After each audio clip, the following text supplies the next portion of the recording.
Hello and good evening or morning or whenever you are viewing this. My name is Brett Bellin. I'm recording this for ETAD 898 in the event of any problems that may exist for trying to present it live. This is about take 14 of doing this now. So just gonna speed through it and hopefully it'll go better than the other 13 ones over the last couple days. So you might know me from music spaces from my previous presentations and have also teased computer science AI projects that are now complete, and I'm trying to present them in the most condensed way that I can. First, I wanted to show you the programming language that I'm doing this in, that the students have been doing this in. It's called QBasic. It's been around for a GD long time, and it's a fairly simple, kind of like high-level language that you see there's the code there for something simple. His name is Dirk. And then it executes the code as such. This is the language that I've been using for some time here, and not because it's a great language, but because it's a great instructional language for very young, very sort of green and interested coders. And it's I know it's hard to defend using this language in the classroom, given like the explosion of technology, but I feel that this is the best one to start from the bottom with. And it's also in plain language, which means that you could work through a translator to learn logical sequential stuff. Okay, so what was I doing? I embarked on a bit of a research experiment here that had already blown my mind, but I wanted to give that experience to the students too, and hopefully that carried forth with their own growth. I asked them, as computer science 30 students, to try to take the assignments from computer science 20 and the whole course itself, and then use ChatGPT 3.5 to pass the course in 3 days. The prompt I gave them was try to get ChatGPT 3 to finish Computer Science 20 with a grade of 80% or more in less than a week with a budget of $0. I will share the screen here to see the assignment that I actually gave them.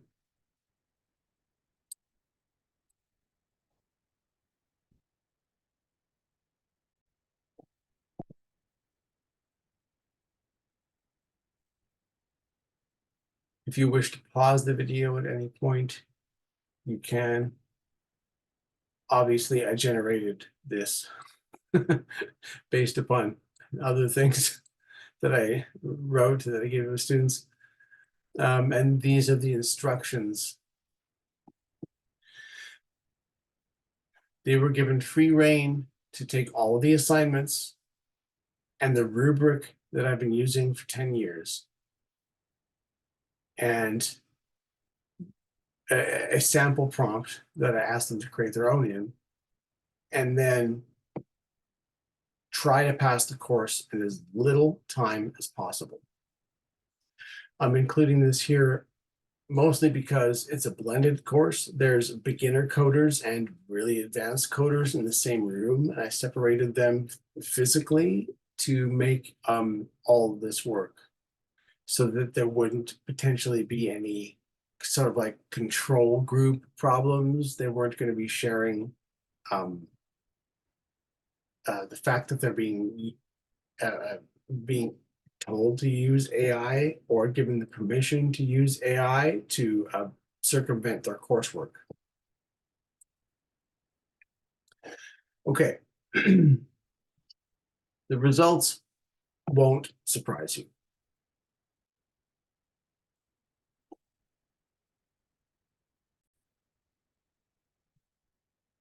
So in computer science 20,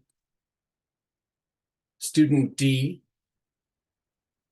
her generation scored 78%, 90% on the written work for a total of 81.73%, and she spent about 1.7 hours of student work. They're 17 in grade 12, 1 year of coding experience, first or second generation immigrant, English as an additional language learner with complete English fluency, with perfect attendance and no disabilities or otherwise exceptions. Student P, their generations scored 96.67 on coding and 90% on the written for a total of 94.67%, and spent about 1.7 hours doing this. They're in a similar bracket as previous. These links, by the way, are valid. I'm happy to share them. Student L generation scored 80.45%, 90 on the written, and spent less than an hour of student work. And they are 17, grade 12, 1 year experience of coding, settled Canadian, another link. All of these students were in computer science 30, knew each other, and collaborated minimally. I've known these 3 students for 2 months and have been working at that school for the same amount of time. We have positive relationships. There's nothing really to manage in the behavioral realm. And I surprised them with this assignment. I didn't give them all term to think about it and work on it. I gave it to them on the 3 days before the break and said, here's this thing. I'm doing it for a course. You got 3 days, go.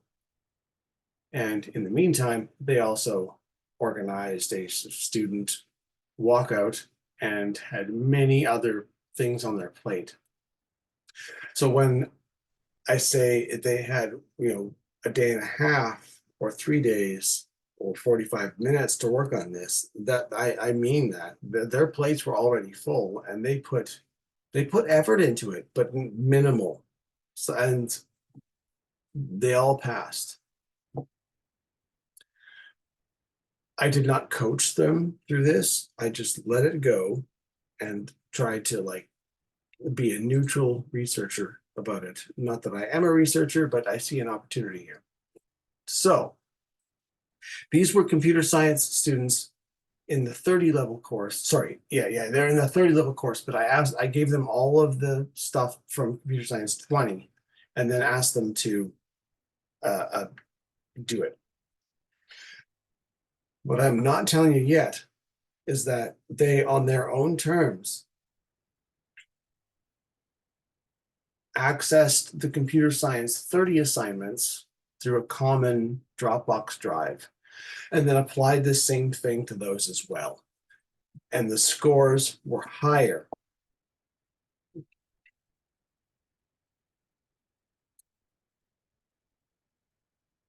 Averaged 98%.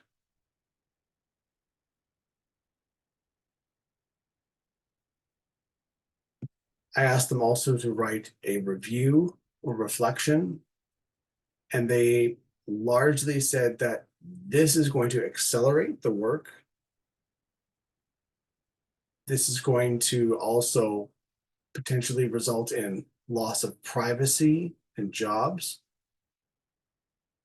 And they're also considering different options for post-secondary study, because now they could largely do this themselves. And this is from a language from 1962. I haven't asked them to use this language to use this model to solve the same problems with modern languages. I hate to make a bit of an emotional appeal here, but I think there's the before time computer science education, and there's the after time.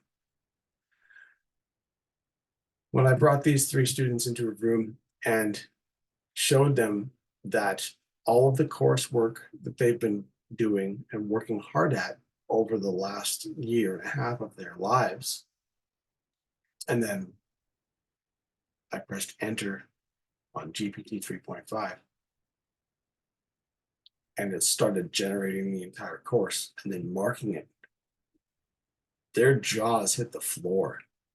They had never actually tried to get it to generate code. They've been using it for English, history, what have you, but they never knew it could generate code. And there were some broken brains. That wasn't my intention, but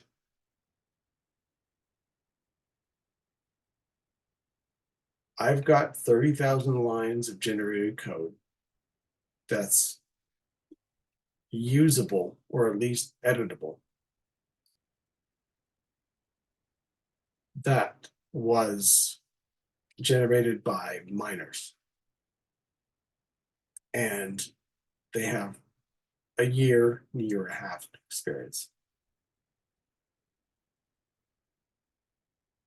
I think in the future that we're going to have to bring AI into computer science education classrooms as the base point. In the past, for example, here were the assignments and here were the languages. Now, break those.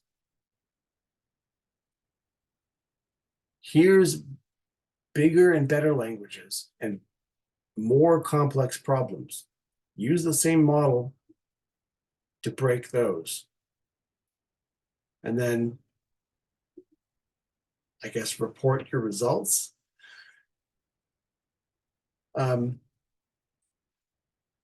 Anyway, I realize that you may not trust what I'm saying because I'm not citing my sources, but I'm going to pull something up here.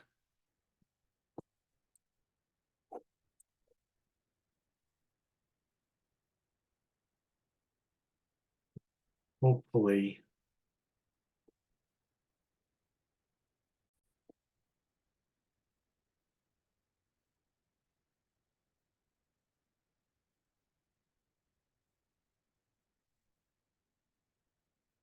All of this code was generated, and the rubrics that were created were generated.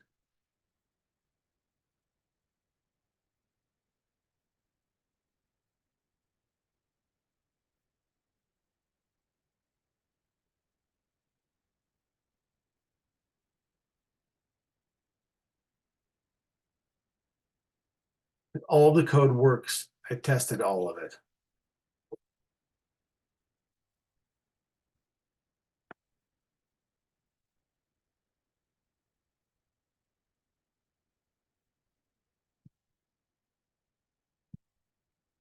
Do with this what you will, but at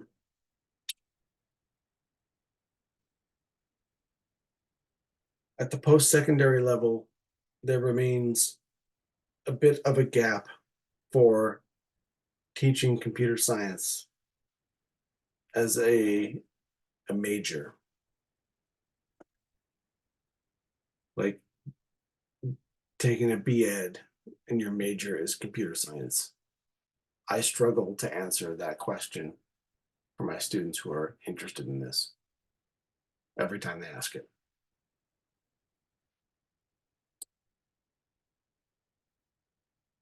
Sorry if this is a little dark.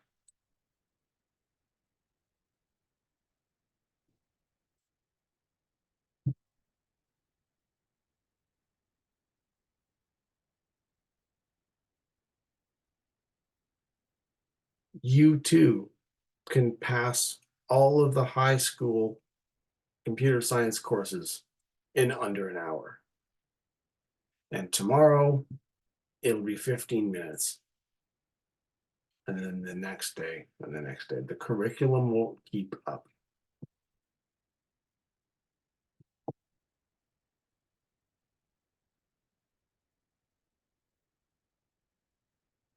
Encourage your students to use it. I thank you for your time.